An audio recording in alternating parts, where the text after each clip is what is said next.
আমার পেছন থেকে এক লোক এসে তার কনাইটা আমার কাঁধের উপর রাখল। يا حرام عقب ما كنت مقبل منه حتى رجعت خلهم ينفعونك لا تزيد اتهام من عرفتك مضرة وانت عمرك نفعت وين كلمة احبك وين ذاك الغرام ليش نزلت قدرك عقب ما انت ارتفعت يا ابو قلبك لك عيون الكلام تجرح اللي يحبك بالكلام وبطاعة রাসূলুল্লাহ সাল্লাল্লাহু আলাইহি ওয়াসাল্লাম আর القدر عندي আবু বকরের সঙ্গী বানাবেন আল্লাহ রাব্বুল আলামিন, আপনাকে আশা করছি, দোয়া করছি।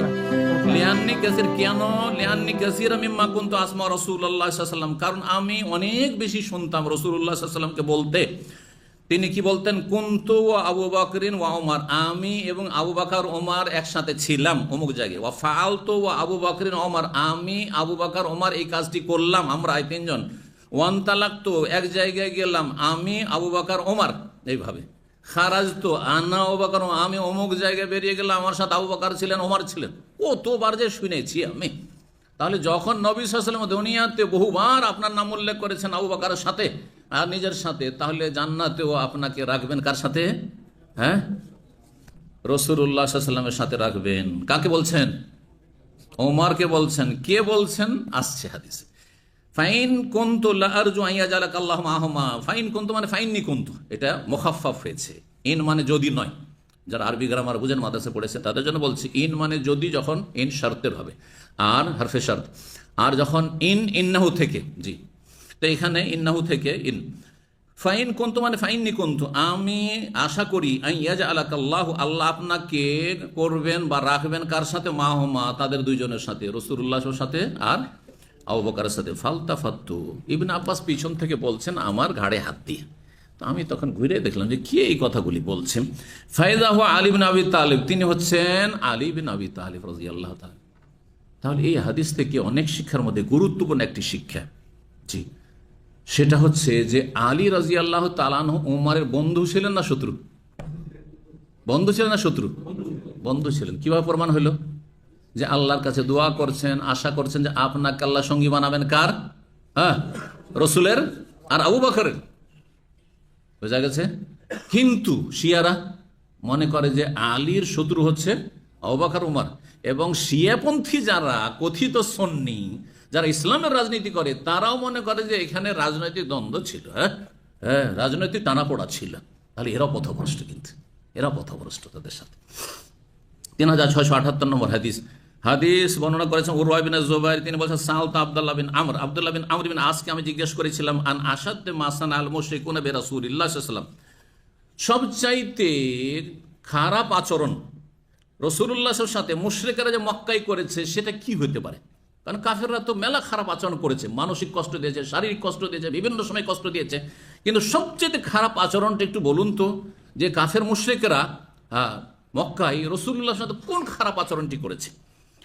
তো বলছেন তখন কালা রায় তো উকবা বিন আবি মুইত, আমি একবার দেখলাম উকবা বিন আবি মুইতকে। এই উকবা বিন আবি মুইত খবিস, খুব নিকৃষ্ট ব্যক্তি ছিল। যেমন সালেহ আলাইহিস সালাম নবীর জামানায় সমুদ সম্প্রদায়ের সবচেয়ে নিকৃষ্ট ব্যক্তি ছিল, এমন ব্যক্তি যার নাম ছিল কেদার বিন সালেহ, যে উটটিকে কি করেছিল? মুজিজার উটটিকে জবাই করেছিল, আর যার ফলে আল্লাহর আযাব সেই পুরো জাতির উপর নেমে এসেছে। সেই জাতিকে আল্লাহ একবার সমূলে বিনাশ করে ধ্বংস করেছে, একজন কেউ কাউকে রাখেন আল্লাহ রাব্বুল আলামিন। জি, তো আর সেই ব্যক্তি সম্পর্কে আল্লাহ কোরআনে বলেছে ইজিম বাস আশকাহা, হ্যাঁ, সবচেয়ে নিকৃষ্ট ব্যক্তি, সবচেয়ে বদ প্রকৃতির মানুষ।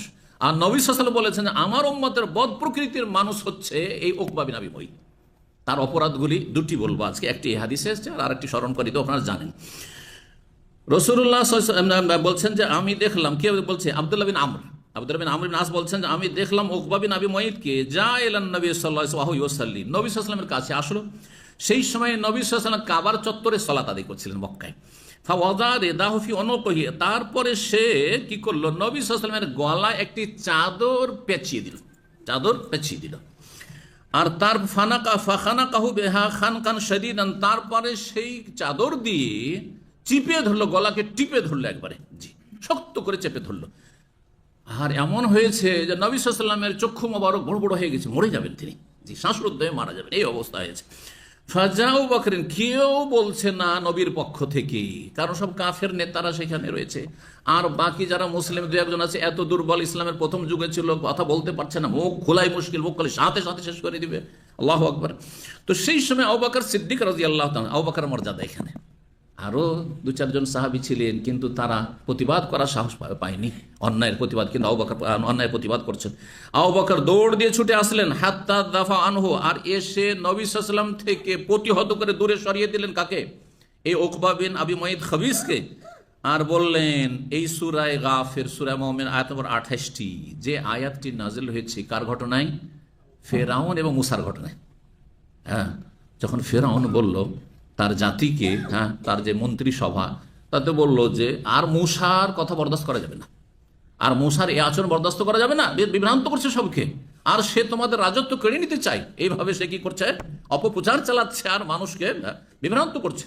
আর তারপরে বলল যে জারুনি আক্তুল মূসা, আচ্ছা আমি মূসাকে খুন করব। মূসা কি করব? যখন খুন করা সহজ ছিল তখন খুন করার কল্পনা করেনি, আর যখন খুন করা কঠিন আল্লাহ করে তখন বলছে আমি খুন করব। এরই নাম হচ্ছে আল্লাহর হেফাজত। তার বাড়িতে কচি বাচ্চা, মায়ের কোলে যে বাচ্চা ছিল, হ্যাঁ, দুধ পান করা অবস্থায় তার বাড়িতে লালিত পালিত হয়েছে, কত আদরে, হ্যাঁ, এত বড় কট্টর শত্রুর আদরে, তার স্ত্রীর আদরে, তার বাড়িতে সবার আদরে, হ্যাঁ, তার খাদেম দাস দাসীর আদরে লালিত পালিত হয়েছে। তখন তো একটু গলা টিপে দিলে শেষ হয়ে যেত, তাই না? কিন্তু তখন কল্পনা করেন যে এটাই আমার কাল হয়ে দাঁড়াবে। জি হ্যাঁ। আর যখন চিন্তা করছে রে এ তো বড়ই মুশকিল হয়ে গেল, খুন করতে চাইলো, তখন আল্লাহ বলছে তোর ক্ষমতা নেই যে খুন করিস, তোর বাড়িতে আমি মানুষ করে নিয়েছি। এটা আরো যাতে করে মানসিক আযাব হয়, শারীরিক আযাবের সাথে মানসিক আযাব। আই রে, এত কষ্ট করে মানুষ করলাম আর সে আমার কাল হয়ে দাঁড়ালো। আল্লাহ শাস্তি দিতে চেয়েছেন এইভাবে, জালেমকে এইভাবে আল্লাহ শাস্তি দেন। তো তখন একজন মানুষ ফেরাউনের বংশের, সে ফেরাউনের বংশধর ছিল, কিন্তু সেই ব্যক্তি ভিতরে ভিতরে গোপনে ইসলাম কবুল করে নিয়েছে, মুসা আলাইহিস সালামের প্রতি ঈমান নিয়ে এসেছে। প্রকাশ করেনি, কারণ প্রকাশ করলে ওকে আগে মারবে, যে আমার বংশের লোক কি করে, বনি ইসরাইল হ্যাঁ ঠিক মুসাকে মেনেছে, তার বংশের লোক, কিন্তু তুই কি করে মুসলমান হলি, তো জান বাঁচবে না। তখন সে একদম ঈমান না হো, তার ঈমান লুকিয়ে রেখেছিল। আর যেহেতু ঈমান লুকিয়ে আছে, ফেরাউন বুঝছে যে আমারই লোক সে, আর আমার লোক, তার পক্ষের লোক যদি কোনো একটা কথা বলে কার ফেভারে, হ্যাঁ, মুসার ফেভারে, তাহলে অত অ্যাকশন নেবে না।